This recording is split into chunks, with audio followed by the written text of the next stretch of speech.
curahan kuasa-Mu di tanah tercinta negeriku Indonesia. Ku berdoa Indonesia penuh kemuliaan-Mu, Indonesia bagi kemuliaan-Mu,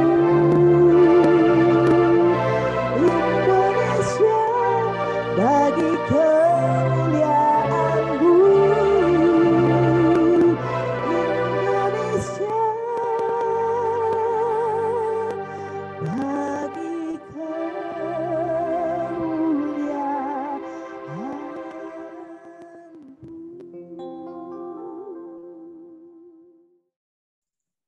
Oke, saudara, sebelum kita berdoa untuk pengajaran hari ini, mari kita mulai dengan sebelum kita mulai studi dari surat yang indah ini, yaitu surat Ibrani, biarlah dengan rendah hati kita membungkuk di depan Tuhan Yesus dan dengan sungguh-sungguh mencari dirinya dengan persiapan hati yang dibutuhkan untuk membawa kita ke dalam persekutuan dengannya.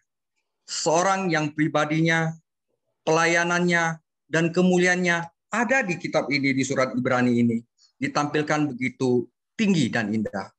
Marilah kita secara pribadi dan pasti mencari bantuan dari Roh Kudus yang telah diberikan kepada kita untuk tujuan membimbing kita kepada kebenaran dan mengambil hal-hal dari Kristus untuk diperlihatkan kepada kita. Dalam Lukas 24 ayat 45, kita belajar bahwa Kristus membuka pemahaman kepada para murid agar mereka memahami kitab suci. Kita juga berdoa agar Tuhan Yesus melakukannya dengan kita, maka pintu masuk firman-Nya akan memberi terang, dan dalam terangnya kita akan melihat terang. Mari kita berdoa. Tuhan Yesus, dikuduskanlah nama-Mu. Engkau Tuhan yang layak ditinggikan. Hati kami rindu melihat kemuliaan-Mu. Hati kami rindu melihat curahan kuasa-Mu. Kami tidak berhenti mengucap syukur karena kasih-Mu dan pemeliharaan-Mu sampai saat ini. Tuhan Yesus, dalam pembukaan pengajaran surat Ibrani ini, surat yang indah ini, kami memohon Engkau memberikan kami roh hikmat dan wahyu untuk mengenal Engkau, Yesus Kristus, dengan benar. Dan supaya Engkau menjadikan mata hati kami terang, agar kami mengerti pengharapan apakah yang tergantung dalam panggilan kami. Betapa kayanya kemuliaan bagian yang ditentukan bagi kami, dan betapa hebat kuasanya bagi kita yang percaya, saudara-saudara, sesuai dengan kekuatan kuasanya. Tuhan Yesus, kendalikan mulut, hati, dan pikiran hamba, dan juga berikan keberanian untuk menyampaikan firman dengan benar.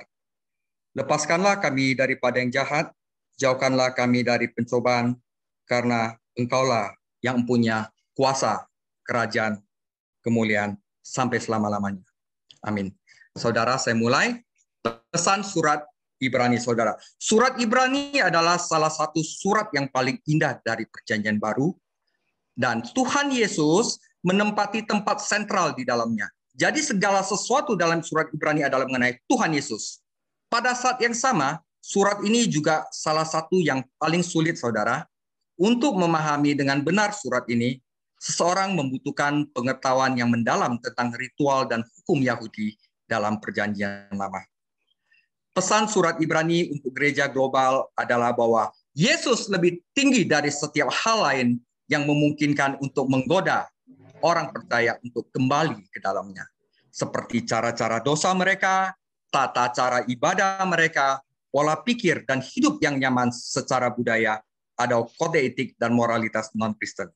Di tengah-tengah kesulitan, orang percaya harus memusatkan pandangan mereka kepada Yesus Kristus, hidup oleh iman dan menjalankan penderitaan yang ditentukan bagi kita. Ya, saudara, di dalam masa-masa sulit, kita harus memusatkan pandangan kita kepada Yesus Kristus. Nah, di sini adalah pesan surat Ibrani. Saya mulai hari ini dengan Ibrani 1 ayat 1 sampai 3. Saya sengaja kasih warna-warni ya, biar kita mudah untuk mempelajarinya. Ibrani 1 ayat 1 sampai 3. Setelah pada zaman dahulu, perjanjian lama, saudara, Allah berulang kali dan dalam pelbagai cara berbicara kepada nenek moyang kita dengan perantaraan nabi-nabi. Maka pada zaman akhir itu adalah zaman setelah Yesus Kristus. Ini telah berbicara kepada kita dengan perantaraan anaknya, yang telah ia tetapkan sebagai, saya mulai berwarna, berhak menerima segala yang ada. Oleh Dia Allah telah menjadikan alam semesta. Ia adalah cahaya kemuliaan Allah dan gambar wujud Allah, dan menopang segala yang ada dengan firman-Nya yang penuh kekuasaan. Dan setelah ia selesai mengadakan penyucian dosa, ia duduk di sebelah kanan yang maha besar di tempat yang tinggi. Jadi yang saya warna-warnain itu saya rangkum adalah 7 supremasi dari Yesus Kristus. Pertama, dikatakan di dalam Ibrani 2, ia berhak menerima segala yang ada. Berarti Yesus Kristus adalah pewaris segala sesuatu. Artinya apa? Segala sesuatu di atas langit, di bawah bumi telah diberikan kepada Yesus Kristus. Dia adalah pewaris segala sesuatu. Yang kedua, oleh Dia Allah telah menjadikan alam semesta. Apa artinya? Yesus Kristus adalah pencipta segala sesuatu. Berikut ini dilengkapi bukti yang jelas tentang Dia adalah Allah. Karena hanya Allah yang dapat menciptakan. Ketiga, Yesus Kristus adalah cahaya kemuliaan Allah. Artinya apa? Yesus Kristus adalah pancaran kemuliaan Allah. Roh Kudus terus menyatakan keagungan Kristus dan hubungannya dengan Bapa adalah cahaya kemuliaannya. Yesus Kristus dikatakan juga gambar wujud Allah. Dalam bahasa Yunani ada pleroma, kepenuhan Allah. Jadi segala sesuatu yang ada di Allah itu semuanya ada di Yesus Kristus. Jadi Yesus Kristus adalah gambar Allah dan kepenuhan Allah. Semua kepenuhan Allah, nggak ada kurang 1% pun, dalam sifat dan karakternya diungkapkan dan dimanifestasikan secara mutlak dan sempurna oleh anak yang berinkarnasi, yaitu Yesus Kristus. Jadi dia adalah pleroma, kepenuhan Allah. Semuanya yang ada Allah itu ada di Dia. Nggak ada kurang satu pun. Ya, Dia menopang segala yang ada dengan firman-Nya. Artinya Yesus Kristus memerintah segala sesuatu. Dia menopang segala sesuatu yang terlihat atau tidak terlihat, di atas langit, di bawah bumi, atau di bawah bumi, segala sesuatu, tidak hanya makhluk, tetapi semua peristiwa ada Dia yang memerintah. Yesus Kristus mengadakan penyucian dosa. Nah, ini seorang yang agung, ya, yang telah diberikan segala sesuatu. Tuhan Yesus yang segala sesuatu diberikan kepada Dia. Tetapi waktu di loteng atas, apa yang Dia lakukan? Dia ambil secarik kain dan Dia membasuh kaki murid-muridnya. Dan di sini Dia datang untuk menebus dosa-dosa kita. Betapa tinggi kemuliaannya, betapa dalam kehinaannya, tak terbatas keagungannya, dan betapa mengerikan pengorbanan kasih-Nya yang tak terkatakan di kayu salib, hanya untuk membersihkan dosa-dosa kita, saudara. Sangat mulia sekali Yesus Kristus. Dia datang menderita untuk kita, saudara. Sedangkan kita telah lihat Dia adalah pewaris segala sesuatu, bahkan pencipta segala sesuatu. Nah, karena itu Dia dimuliakan, duduk di sebelah kanan yang maha besar. Yesus Kristus adalah Raja yang mulia.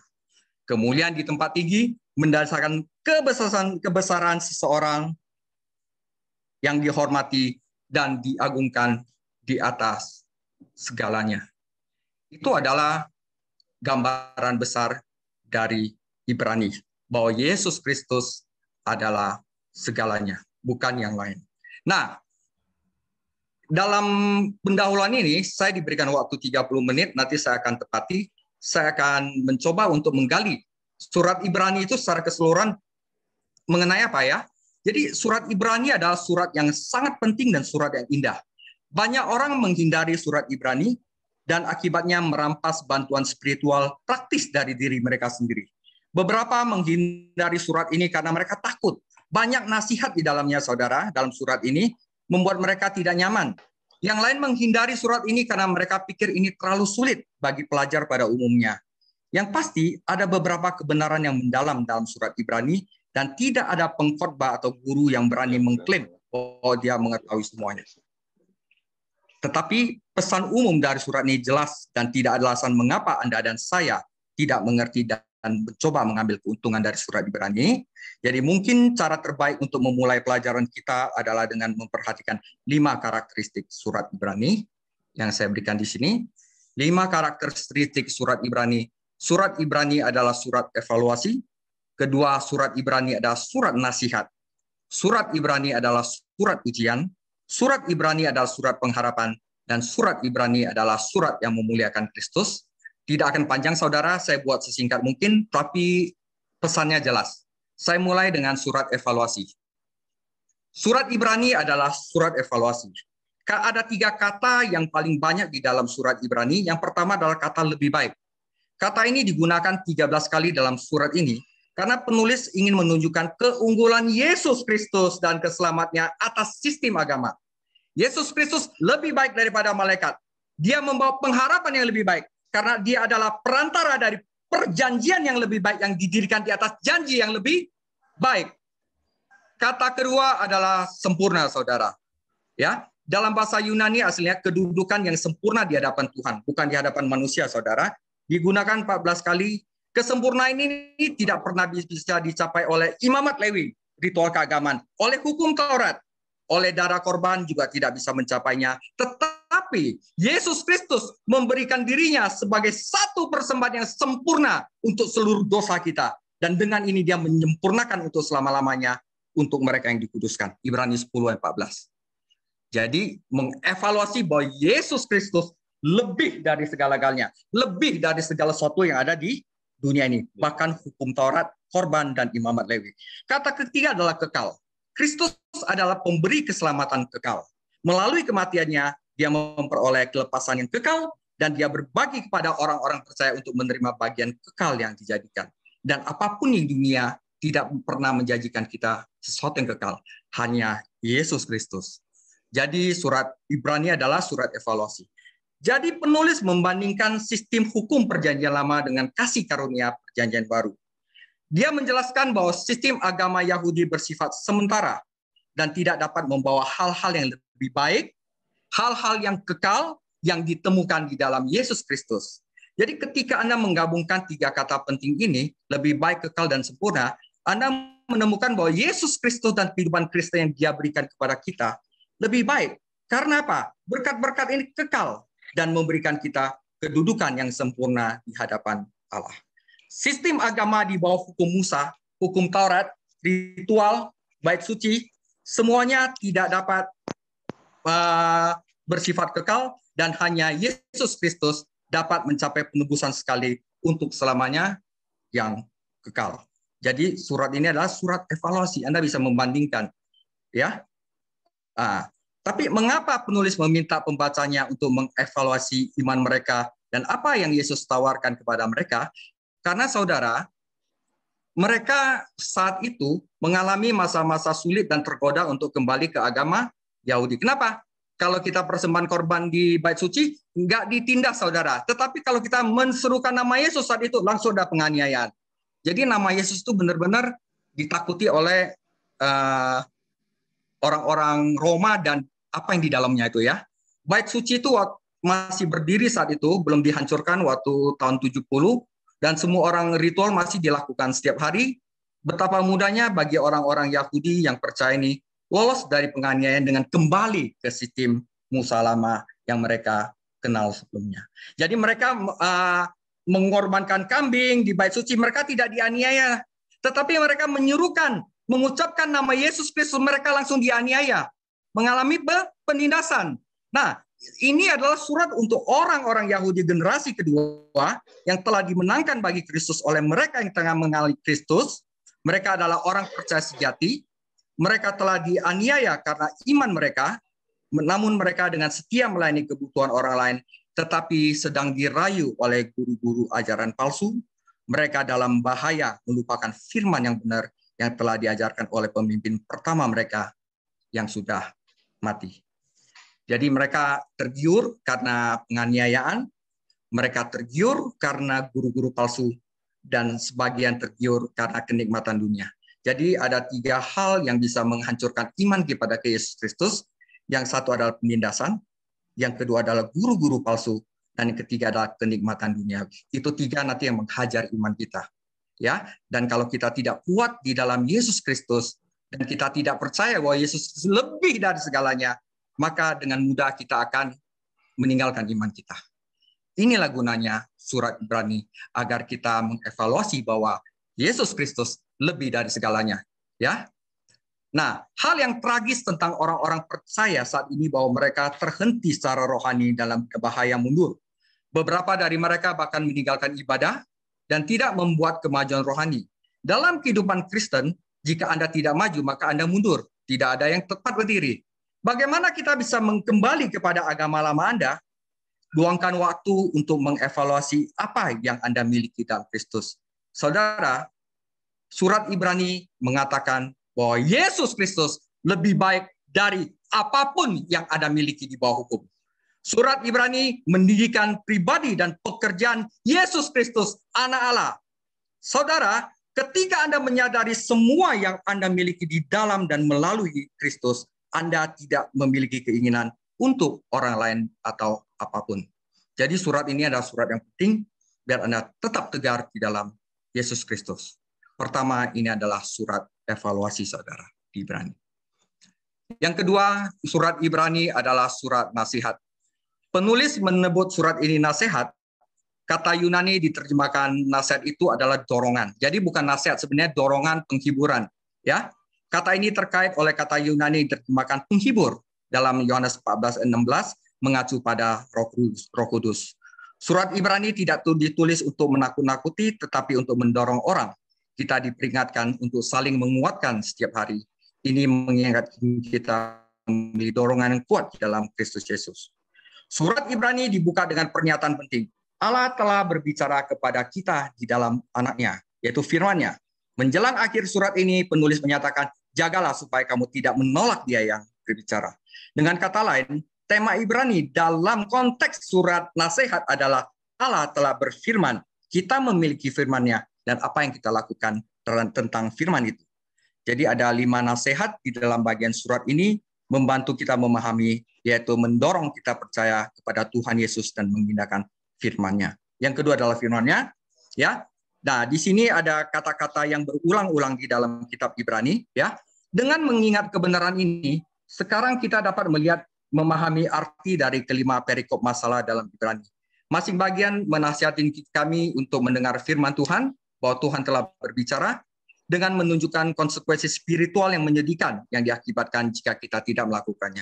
Jadi izinkan saya membuat daftar bagian-bagian ini agar kita bisa melihat dengan jelas dalam surat Ibrani bahwa kita semua bisa bersatu, dan dalam surat Ibrani ini untuk nasihat adalah satu pesan, dengarkanlah firman Tuhan. Jadi di dalam Ibrani 2 ayat 1 dan 4 dikatakan ada orang yang hanyut meninggalkan firman Tuhan karena mengabaikan firman Tuhan. Setelah ini, maka orang akan mengeraskan hati kepada firman Tuhan sehingga mereka akan meragukan firman Tuhan. Seperti orang Israel yang mengeraskan hati, padahal mereka telah melihat mujizat Allah, akhirnya dia meragukan, Tuhan, apa yang kita makan? Tuhan, apakah Musa kamu membawa kami ke sini agar kita mati? Udah mulai meragukan Tuhan, ya kan? Nah, setelah itu kita akan menjadi lamban mendengarkan, akhirnya kita tumpul terhadap firman. Firman masuk nggak gampang cerna, jadi ada yang nolak gitu. Nah, setelah itu udah tumpul terhadap firman, kita akan dengan sengaja tidak menaati Tuhan, kita akan menyimpang dari Tuhan, dan konsekuensi yang paling tragis terakhir, karena kita menolak Tuhan, maka kita akan menentang firman. Jadi ini dibaca baca sendiri aja Ibrani 2 ayat 1 4, ya itu nanti kita akan jelas melihat bahwa di dalam surat-surat Ibrani diadakan dengarkanlah firman Tuhan, jangan mengeraskan hati seperti yang dilakukan nenek moyang kamu. Nanti itu di Ibrani 3 ayat 7 ayat 14. Janganlah kamu lamban mendengarkan Tuhan, nanti kamu kan bodoh terhadap firman Tuhan. Ya, dan terakhir jangan Anda menolak firman Tuhan karena Anda hatinya sudah keras. Nah, ini dibaca. Ini penting sekali Ibrani 2 ayat 1 4 sampai Ibrani 12 ayat 25 sampai 29. Jadi secara keseluruhan surat Ibrani adalah surat nasihat, ya. Jika kita tidak benar-benar mendengarkan firman Tuhan, kita akan mulai terhanyut saat kita terhanyut, kita mulai meragukan firman. Karena iman timbul dari pendengaran akan firman Tuhan. Kita mulai mendapatkan hati yang keras, dan ini menyebabkan kelesuan rohani yang lamban untuk mendengarkan firman, yang menghasilkan kebodohan terhadap firman. Kita menjadi tumpul mendengar, menjadi pendengar yang bodoh. Ini mengarah pada sikap menyimpang terhadap firman sejauh dengan sengaja tidak mengenal Tuhan, dan secara bertahap berkembang menjadi berpaling dari firman karena kita menolak firman. Jadi apa yang Tuhan lakukan saat kemunduran rohani terjadi? Nah, dia melalui Roh Kudus akan terus berbicara kepada kita, mendorong kita untuk kembali ke firman. Jika kita gagal untuk mendengarkan dan taat, maka dia akan mulai menghukum kita. Proses hukuman ini adalah tema Ibrani pasal 12 nanti. Pasal klimaks dari surat itu, Tuhan akan menghakimi umatnya. Ya, Tuhan tidak mengizinkan anak-anaknya menjadi anak nakal yang manja, dan dengan membiarkan mereka dengan sengaja menentang firman-Nya, dia selalu menegur dalam kasih. Jadi surat ini juga penting untuk sebagai surat nasihat. Jadi pertama, surat Ibrani adalah surat evaluasi, membuktikan bahwa Yesus Kristus lebih baik dari apapun yang ditawarkan oleh hukum Musa. Yang kedua, surat Ibrani juga merupakan surat nasihat, mendesak pembacanya untuk mendengar dan mengindahkan firman Tuhan. Jangan sampai mereka mundur secara rohani atau menghalangi tangan Tuhan yang menghajar. Itu baru dua ya. Tiga adalah surat Ibrani adalah surat ujian. Jadi saudara-saudara, saat Anda mempelajari surat Ibrani ini, Anda akan menemukan diri Anda bertanya, apa benar-benar yang saya percaya? Saya ke gereja itu untuk percaya kepada apa gitu? Apakah saya mempercayai firman Tuhan, ataukah saya mempercayai hal-hal dari dunia ini yang memikat namun bersifat sementara dan siap untuk murtad? Saudara, surat ini ditulis kepada orang percaya pada waktu itu di mana bait suci masih berdiri dan korban masih dipersembahkan. Tetapi dalam beberapa tahun kota dan bait suci hancur. Bangsa Yahudi tercerai-berai, dan ini mencakup orang-orang Yahudi yang percaya kepada Yesus Kristus. Tuhan sedang menguncang tantangan segala sesuatu. Segala sesuatu yang kembali ke hukum diguncang kepada Tuhan, diguncang oleh Tuhan. Dia ingin umatnya memiliki kaki mereka di atas dasar iman yang kokoh. Oleh sebab itu bait suci itu sengaja dihancurkan Tuhan. Kenapa? Biar mereka tidak bergantung, iman mereka tidak bergantung kepada bait suci, tidak bergantung kepada hukum Musa, tidak bergantung kepada kurban sembelihan. Sehingga mereka bergantung pada Yesus Kristus anaknya. Ya, dia tidak ingin mereka percaya kepada hal-hal yang akan lenyap. Biar apa? Umatnya berdiri di atas fondasi yang kokoh. Nah, fondasi gereja yang kokoh adalah gereja yang secara setia mengajarkan firman Tuhan yang benar kepada umatnya. Saudara, saya percaya bahwa gereja saat ini hidup dalam keadaan yang sama. Segala sesuatu di sekitar kita akan berangsur-angsur lenyap dan berubah. Ya, orang-orang menemukan bahwa mereka telah bergantung pada sistem dunia dan bukan pada fondasi yang kokoh. Dengan kata lain, Yesus Kristus.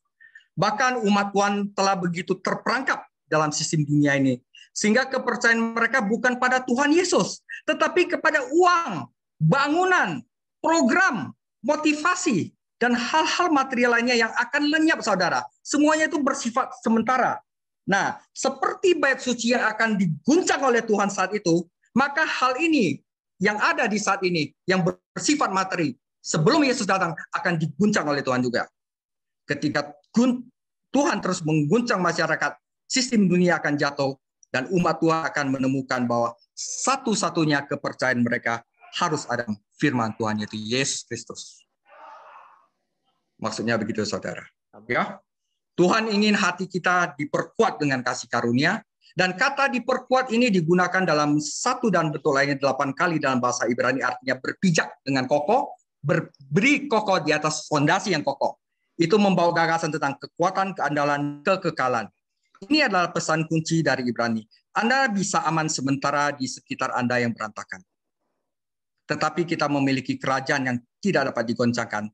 Firman Tuhan itu teguh, dan begitu juga harapan yang kita miliki di dalam Yesus Kristus. Tentu saja tidak ada jaminan bagi seorang tidak mempercayai Yesus Kristus sebagai juru selamatnya. Juga tidak ada rasa aman bagi mereka yang telah membuat ucapan bibir, tapi hidupnya tidak memberikan bukti keselamatan sejati. Kristus menyelamatkan sampai akhir, yaitu kekal, saudara. Kekal itu artinya selama-lamanya. Hanya mereka yang telah datang kepada Allah melalui iman di dalam Dia bisa memperoleh kekekalan Saya khawatir ada banyak orang yang masih memiliki iman palsu yang belum bergantung kepada Yesus, yang belum benar-benar mendengar dan mengindahkan firman Tuhan, saudara.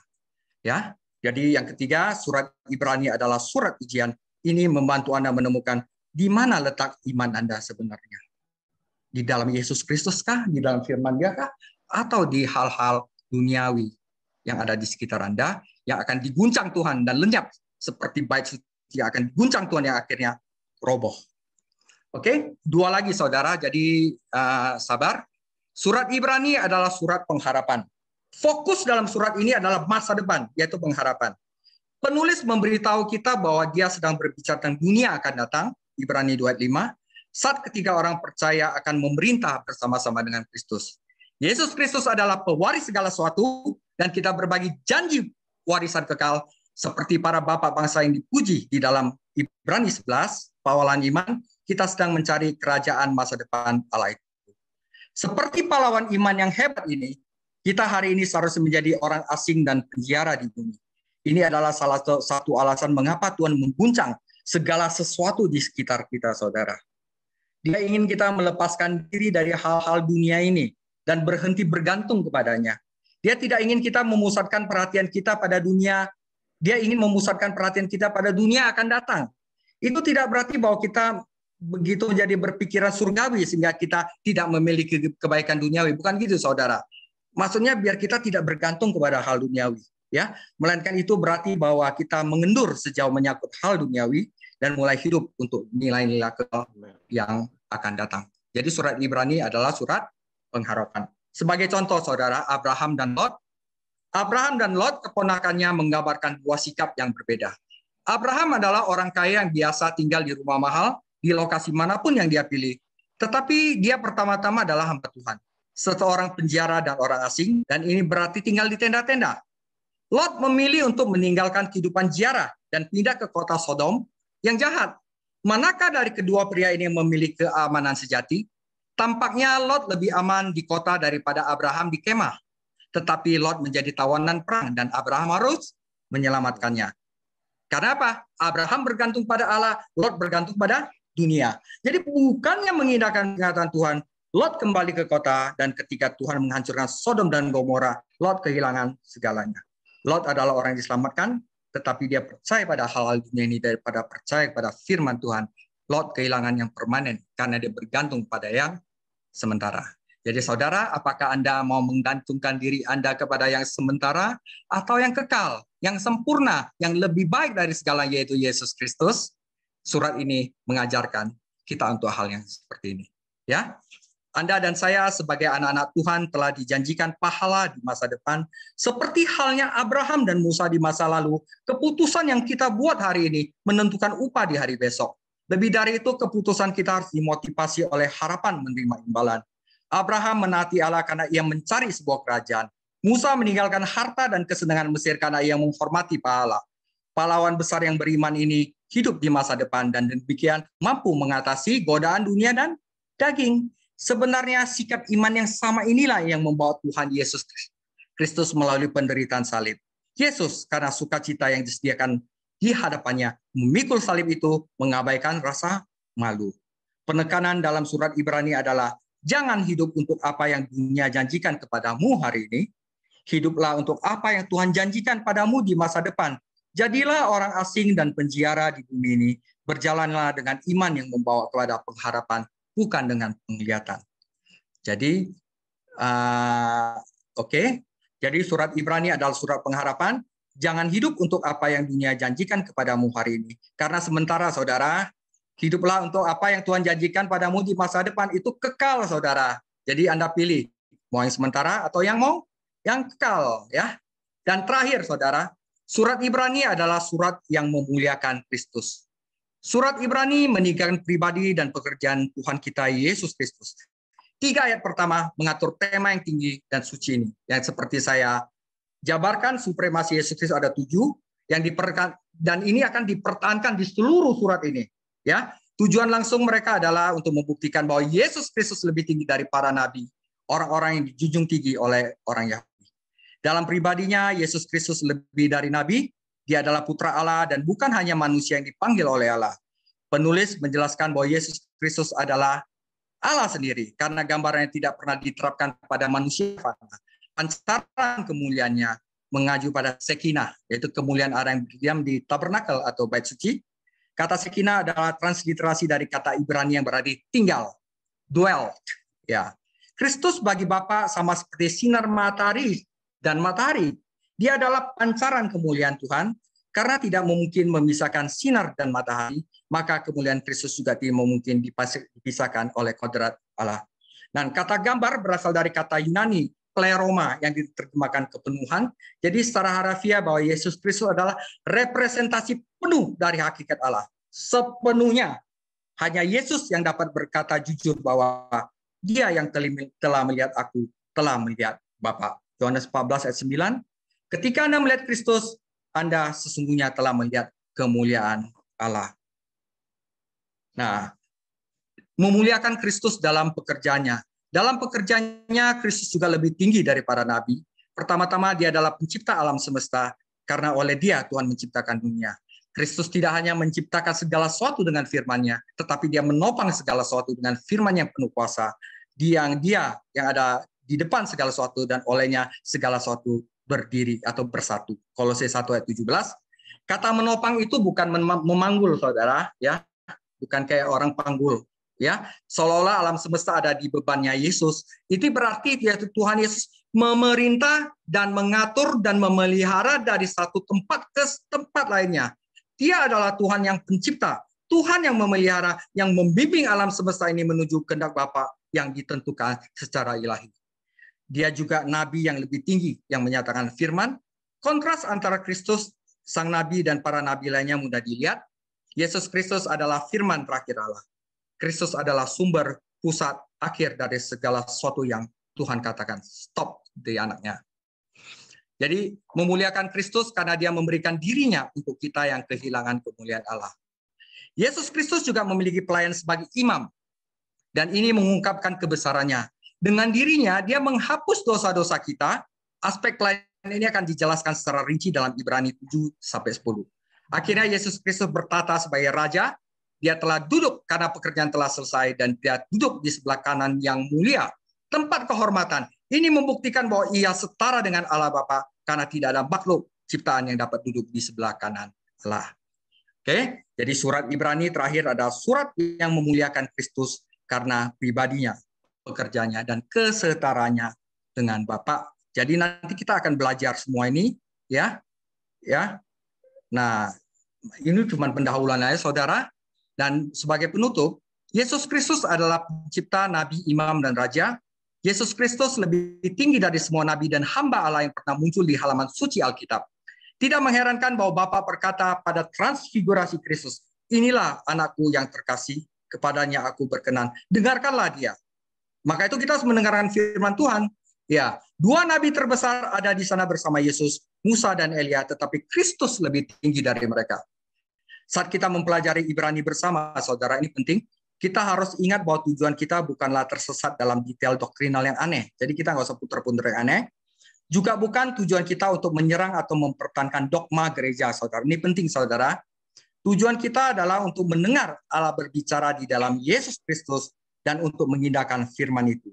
Jika tujuan kita adalah untuk mengenal Kristus lebih baik dan lebih meninggikan dia, maka perbedaan apapun yang mungkin yang kita memiliki dalam pemahaman kita tentang surat Ibrani akan dilupakan dalam pengenalan kita kepadanya. Karena ini yang penting, saudara.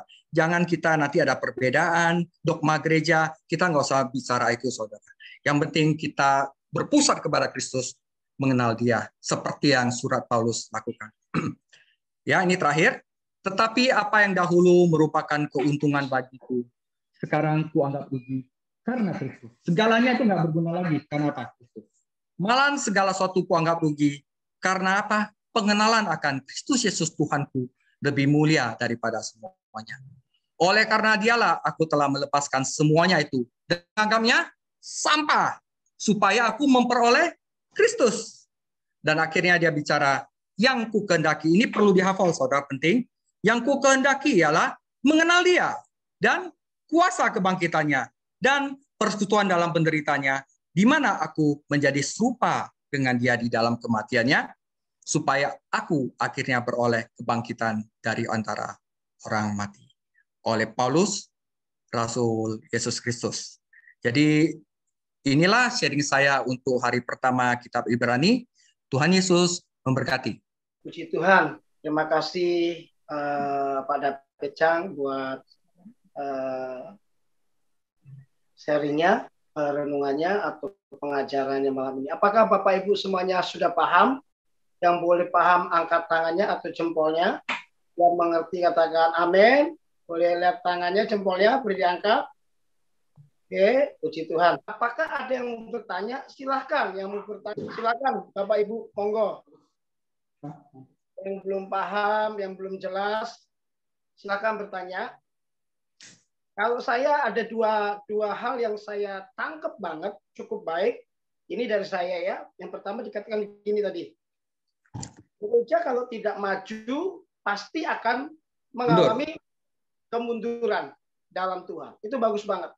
Kalau kita nggak mau maju dalam firman Tuhan, kita nggak mau maju dalam pelayanan, kita nggak mau maju dalam mencari jiwa-jiwa, ya pasti kita akan mundur.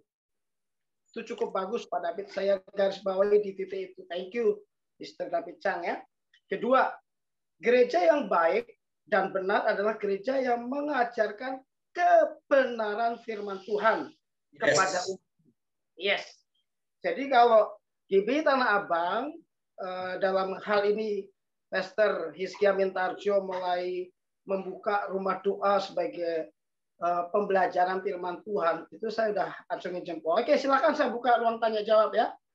Ya, silakan ruang tanya jawab, silakan. Ini mau nanya. Siapa ya, silakan? Nanya Pak, gimana caranya kalau kita supaya nggak mundur gitu, supaya kita tetap maju, tapi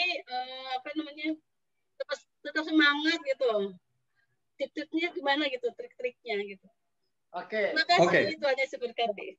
Jadi di dalam kitab Efesus dikatakan bahwa Allah memberikan para rasul, nabi, guru, ya, dan penginjil untuk memperlengkapi orang kudus agar tidak diombang-ambingkan dengan segala pengajaran palsu dan tetap dapat menjadi satu tubuh Kristus sepenuhnya. Jadi biar kita tetap nggak mundur, tetap semangat, ya satu-satunya Anda harus diperlengkapi oleh pengetahuan akan firman Tuhan. Dan juga Anda harus berdoa, dan Anda juga harus tahan dalam misalnya penderitaan karena Kristus. Itu 3 aja. Jadi alat Tuhan untuk membuat kita tetap semangat adalah 3. Pertama adalah firman Tuhan. Yang kedua adalah doa. Doa itu udah termasuk doa, pujian, penyembahan, segala sesuatu yang kita bicara kepada Allah. Dan ketiga adalah penderitaan orang-orang kudus. Kalau ini 3 kita jalani dengan iman, maka kita akan tetap semangat. Gitu. Oke. Ada lagi? Silakan yang mau bertanya. Silakan. Ruang tanya jawab. Coba saya tanya ya. Ya. Selamat Pak David. Ya, halo. Ya, Pak David, penjelasan Pak David tadi bagus, sangat mendetail. Jadi Pak, yang penjelasan Bapak tadi itu bagus untuk jelasin tentang ketuhanan Yesus dan maksudnya penjelasan tentang bagaimana Tuhan Yesus itu adalah Tuhan ya buat orang Kristen. Karena orang Kristen kan sangat mengakui lah, maksudnya apa yang dikatakan Alkitab itu adalah kebenaran. Kalau misalkan kita dipertemukan dengan orang Muslim ya, apakah yang Bapak jelaskan itu bisa masuk ke mereka, Pak? Soalnya biasanya saya pernah cerita ke misalkan kayak mbak-mbak di rumah, ada yang komentar kalau Tuhan itu tidak beranak dan tidak diperanakan gitu. Lalu jadi kalau misalnya kita jelaskan dari segi Alkitab kan mereka bilang kami juga punya Alkitab sendiri gitu loh Pak David. Maksud saya bagaimana ya kalau untuk pendekatan untuk orang Muslim dari segi gini loh Pak, dari apa yang Bapak jelaskan untuk masuk orang Muslim itu seperti gimana gitu. Makasih sebelumnya. Kalau untuk orang Muslim, Ibu tidak bisa begitu. Ibu beritakan aja kalau misalnya dia tidak mendengar atau dia tidak mengilhami, itu bukan pekerjaan kita, Bu. Itu pekerjaan Allah yang membawa dia ke Kristus. Jadi bukan tujuan kita. Tujuan kita hanya memberitakan, kalau misalnya dia tidak percaya ya sudah. Tapi yang lebih penting itu menjaga kita sendiri, Bu.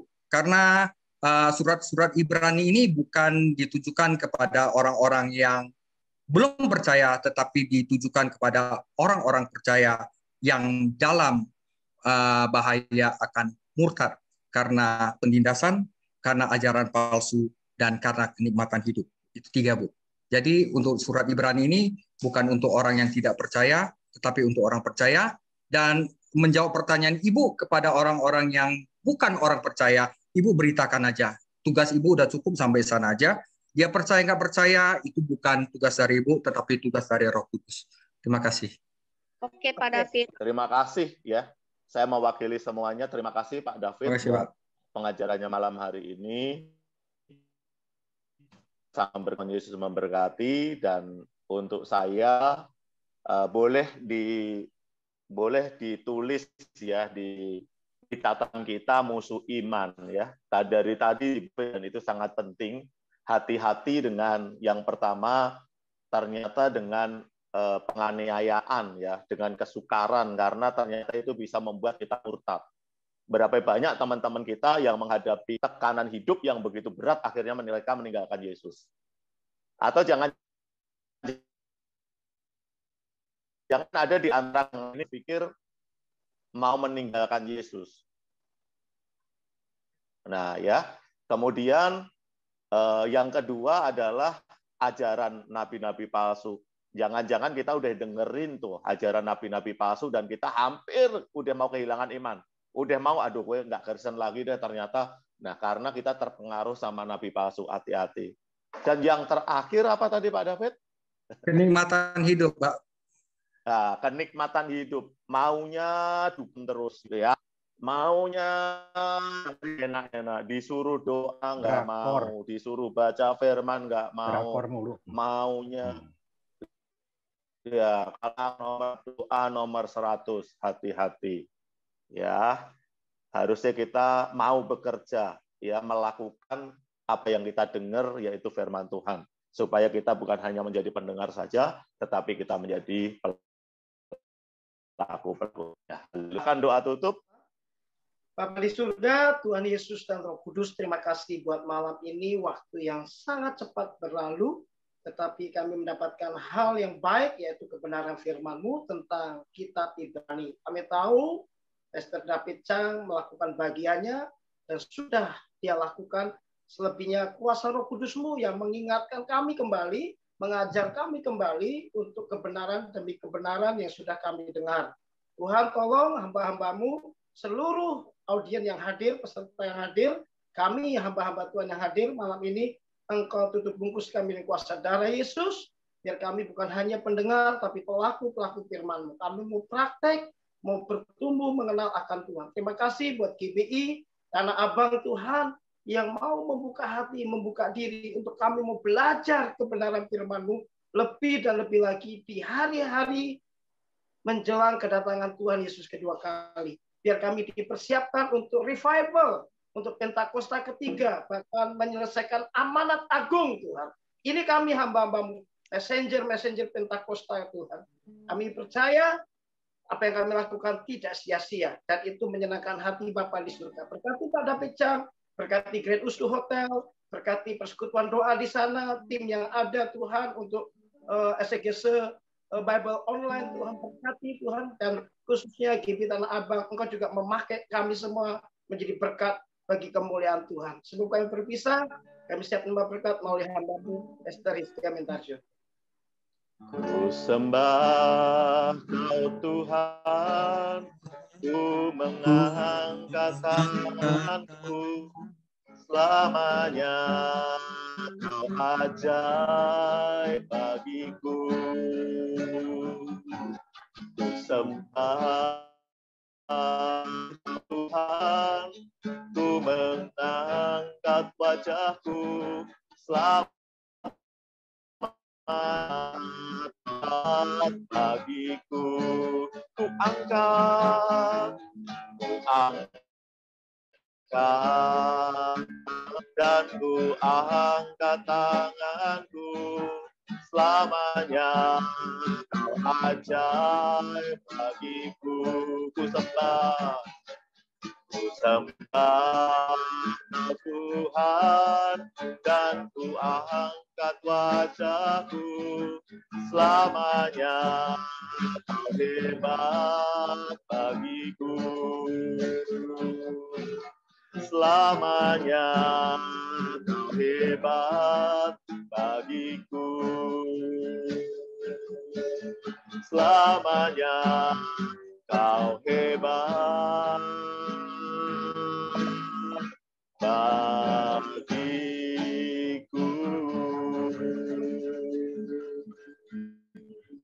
Mari kasih Tuhan angkat kedua tangan hadapan Tuhan.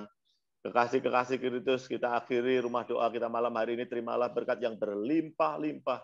Kemenangan demi kemenangan daripada Allah Bapa di surga, anugerah yang sempurna di dalam anaknya Tuhan Yesus Kristus, serta persekutuan yang erat Roh Kudus menyertaimu dari saat ini sampai Maranatha. Mari kita semua yang dikasihi dan diberkati oleh Tuhan Yesus Kristus, kita katakan, amin. Tuhan Yesus memberkati. God bless you all.